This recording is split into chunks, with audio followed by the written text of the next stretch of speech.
Bienvenidos a Crímenes Nocturnos. La Casa de los Horrores, así llamada, está en el 25 de Chromium String, en Gloucester, Inglaterra.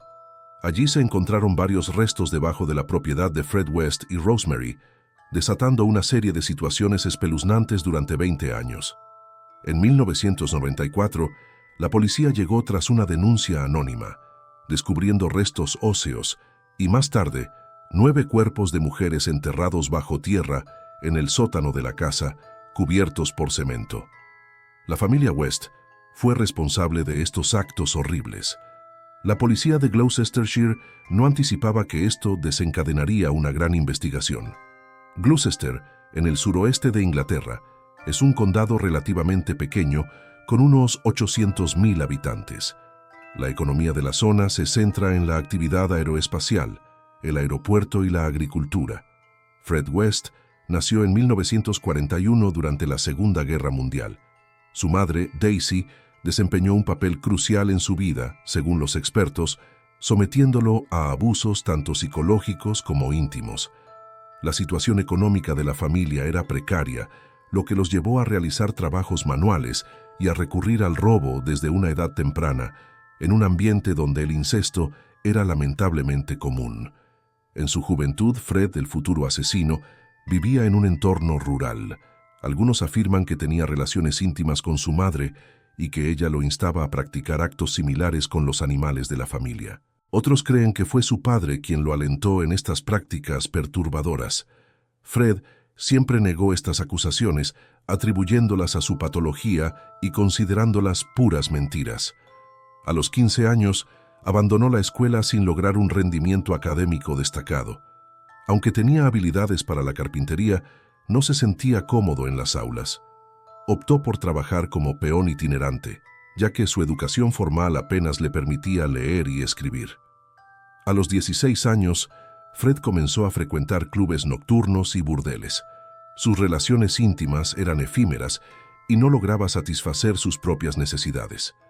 Desarrolló una visión distorsionada de las mujeres, viéndolas como objetos en lugar de personas. Este rasgo psicológico sería crucial en sus futuros asesinatos. A los 17 años, Fred compró una moto, pero su habilidad para conducirla era limitada. Pronto sufrió un grave accidente en el que se fracturó un brazo, una pierna y el cráneo, afectando su lóbulo frontal. Si están disfrutando del video, no olviden suscribirse, compartirlo, darle like y dejar sus comentarios. Su apoyo significa mucho para nosotros y nos ayuda a seguir creando contenido que les encante. Estuvo inconsciente durante una semana en el hospital. Esta experiencia dejó secuelas, incluyendo una fobia a los centros médicos y un cambio notorio en su personalidad. Además, sus ataques de ira se volvieron más frecuentes. El cuadro empeoró cuando una mujer en un club nocturno llamado Club Juvenil Netball se defendió de un intento de abuso y lo golpeó en la cabeza. La pelea ocurrió en un segundo piso, en una escalera de incendios en el exterior del edificio. Fred cayó rodando casi 200 metros por las escaleras, recibiendo impactos en su dañado cerebro. En julio de 1961, la familia Hueso y la comunidad de Gloucester tuvieron el primer indicio del futuro macabro de Fred. En ese momento, Kitty, la hermana de Fred, tenía 13 años. Después de muchas dudas, decidió acercarse a su madre y contarle una serie de abusos que había sufrido desde diciembre del año anterior. Daisy, la madre, escuchó cómo Fred, su hijo de 20 años, la había abusado repetidamente y la había dejado embarazada. Radicaron la denuncia y un mes después, Fred fue arrestado frente a las autoridades. Admitió que también abusaba de otras jóvenes desde su adolescencia, alegando que todo el mundo lo hacía. Sin embargo, el caso de abuso no pudo seguir adelante, ya que Kitty decidió desestimar la denuncia. Fred quedó libre y Daisy, en un raro momento de sentido común, expulsó a su hijo, quien terminó viviendo con una tía. A pesar de la confesión de Fred, la situación con Kitty seguía tensa. En 1964 nació Anne Mary, a quien Fred trataba como si fuera un animal salvaje, manteniéndola enjaulada junto a su hermanita y permitiéndole salir solo los fines de semana.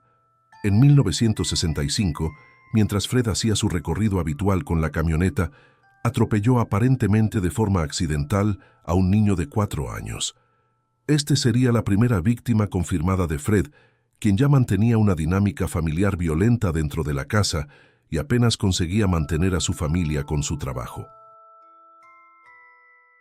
Temerosa de las represalias por aquel suceso, Rina se mudó junto a Isa Magnin, la niñera familiar, quien declaró que Rina tenía muchos problemas para criar a las 2 niñas.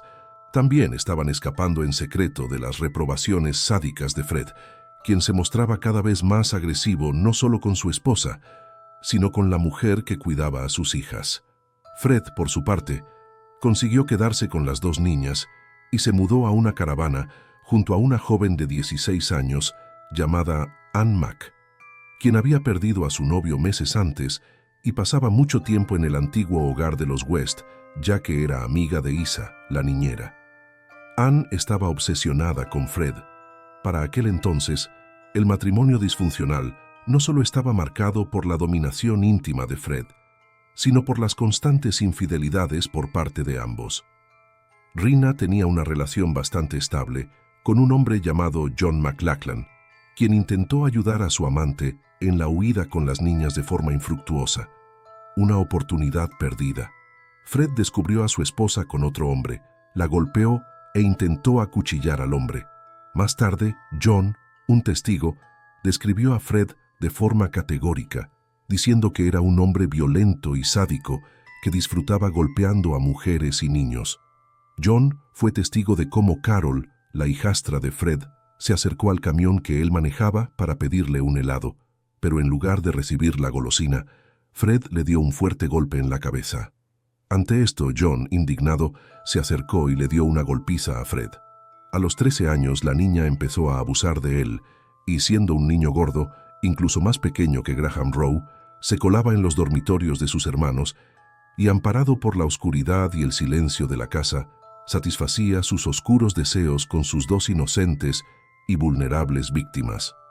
La adolescente había cumplido 15 años unos meses antes, en 1969, y trabajaba en una panadería mientras esperaba el autobús para volver a casa. Le gustaba la atención que le prestaba el hombre. No quería salir con él porque le resultaba difícil abandonar la casa de su madre. Rosemary creció huraña y completamente desinhibida como Fred. La escuela no era su punto fuerte. A los 16 años se fue a vivir con su padre, William Andrews Leeds, que padecía esquizofrenia paranoide y tenía regularmente arrebatos que le llevaban a pegar a su hija. Cuando Rose se fue a vivir con él, empezó a maltratar a su hija, como había hecho con Patrick y su padre, que sufría esquizofrenia paranoide. Con su hermana mayor, Patricia, pronto la adolescente, deja su trabajo en la panadería y empieza a trabajar como niñera para Charmaine y Anne-Marie. El trabajo se convierte en una excusa para continuar su relación. Entre las dos surge un romance instantáneo, ya que comparten su pasión por las películas pornográficas. Ambas sienten predilección por la violencia y el sadismo, y juntas fantasean con escenas subidas de tono de todo tipo. Se dice que no solo era promiscua, sino que también disfrutaba teniendo relaciones íntimas delante de extraños. Los padres de Rose intentaron poner fin a esta loca relación, denunciaron a la pareja a las autoridades y Rose fue internada en un centro de menores para que no viera a su madre ni a su padre, pero Rose siempre conseguía escapar y se fue a vivir con Fred en 1970. Los dos se fueron a vivir juntos permanentemente y Rose se quedó embarazada. Era el primer hijo de la pareja. Jean y William pudieron quedarse con su hija, que junto con Fred se convirtieron en la pareja de asesinos en serie más prolífica de Inglaterra. Fred había dejado a su pareja y a sus 3 hijas porque lo volvieron a arrestar por robar llantas y autos. Pasó 6 meses y medio en la cárcel y salió libre el 24 de junio de 1971.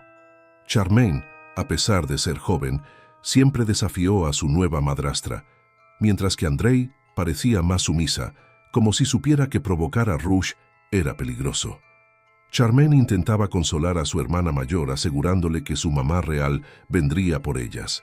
Carmen luchaba contra los abusos físicos y verbales de Rosemary, que se volvía cada vez más violenta. Los registros médicos de un hospital en Gloucester mostraron que Carmen había sido tratada por una herida en el tobillo poco antes de que Fred fuera liberado. Cuando le preguntaron a Arrows cómo se había herido, ella dijo que fue un accidente en casa, y no hicieron más preguntas mientras curaban la herida de la niña de 7 años, así que se quedó embarazada 5 veces más de Stephen Lewis Barr y de Rosemary. Luciana nació en uno de los peores ambientes. Su casa era un desfile de gente hostil, incluidos sus padres, que apenas se molestaron en enviarla a la escuela si creían que debían hacerlo. Peter siempre resistió, pero nunca pudo evitar los constantes ataques de sus padres. En 1973, la malvada pareja se cobró la vida de otra víctima, Linda Gogg, una costurera que se había hecho amiga de ellos. Linda eventualmente se mudó con los West, compartiendo más que amistad con la mujer. No se sabe por qué la asesinaron, pero el modus operandi fue el mismo que en casi todos los casos. La asfixiaron, apuñalaron, desmembraron y se quedaron con algunas partes como trofeos. Cuando la madre de Linda preguntó por ella, Rose le mintió diciendo que se había ido, mientras ella misma llevaba las ropas de la víctima. Ese mismo año, privaron de la vida a Carol Ann Cooper, quien desapareció mientras volvía a casa desde el cine. Un mes después, el 27 de diciembre de 1973, Lucy Partington desapareció mientras se dirigía a la parada del autobús. La pareja de asesinos la raptó, la mantuvo con vida para satisfacer sus instintos más bajos, y luego la decapitaron y cortaron en partes, depositando sus restos en un pozo con fugas de alcantarillado, junto con un cuchillo, una cuerda, cinta adhesiva y 2 pinzas para el cabello. En 1974, los West encontraron a su siguiente víctima, Teresa Next, una estudiante de 21 años del sur de Londres, que había decidido hacer autostop hasta Irlanda para tomar unas vacaciones. En algún punto del camino, se cruzó con Fred y Rose, quienes en abril de ese año la asesinaron y enterraron en su propiedad. Una niña fue interceptada por la pareja de criminales después de salir de un curso de experiencia laboral. Fue asesinada brutalmente y su cuerpo seccionado cuidadosamente. Los médicos forenses encontraron que su cabeza estaba cubierta de cinta con un tubo de goma en la garganta, lo que le permitió respirar mientras era abusada. En 1975, Juanita Amerian Watt, que estaba terminando el colegio, fue capturada y sometida a un proceso tortuoso que involucraba ataduras complejas. Fue colgada de unas vigas de madera y abusada hasta que decidieron quitarle la vida. Su cuerpo fue cortado en partes y enterrado en la casa. Tuvo que modificar varias veces la infraestructura de su hogar, reforzando con cemento la bodega subterránea, donde esperaban que algún día se encontraran los cuerpos. En 1979, la víctima fue Alison Campers, una chica de 17 años que corrió con la misma suerte que las demás víctimas y fue enterrada en la propiedad. Después de esto, Fred y Rose tuvieron un periodo de enfriamiento y no se encontró otra víctima durante los siguientes 7 años. En 1987, Peter, incapaz de soportar más la situación, le contó a una amiga los horrores que vivía. Antes había mostrado numerosos indicios de estrés postraumático debido a los abusos y comenzó a comportarse mal en el colegio. A pesar de las alarmas en la institución, nadie parecía tener el poder suficiente para detener a la pareja. Las actitudes rebeldes de la niña representaban un peligro para el estilo de vida pervertido de sus padres, por lo que decidieron asesinarla. Sus restos fueron enterrados en el sótano junto con las otras víctimas. Las sospechas crecían a medida que los hijos preguntaban por su hermana y los padres cambiaban constantemente sus versiones. Red solía amenazar medio en broma que si alguno de sus hijos molestaba, terminaría bajo el patio con Peter. Sin embargo, aún faltaba un crimen más para que la pareja cayera definitivamente. En agosto de 1992, una de las hijas pequeñas de West confesó a una amiga que su padre había abusado de ella y que incluso había grabado todo en vídeo. La madre de la amiga decidió denunciar anónimamente a la policía. Aunque nunca se encontró la cinta que probaba lo que la chica decía, ella mostró signos inequívocos de haber sufrido abusos íntimos. Gracias por acompañarnos en Crímenes Nocturnos. No olvides suscribirte y darle like